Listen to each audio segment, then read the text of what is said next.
Spotify just released Spotify Wrapped for 2021, showing you all the songs you listened to in 2021 on Spotify.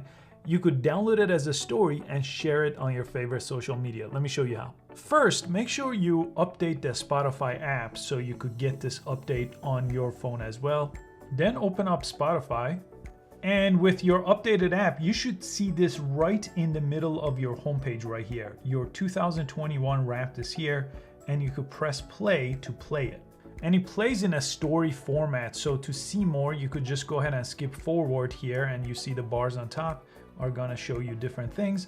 And you could share this to a story as well on other social media platforms. So if you press that, you could share it on Instagram, TikTok, Facebook, and Twitter.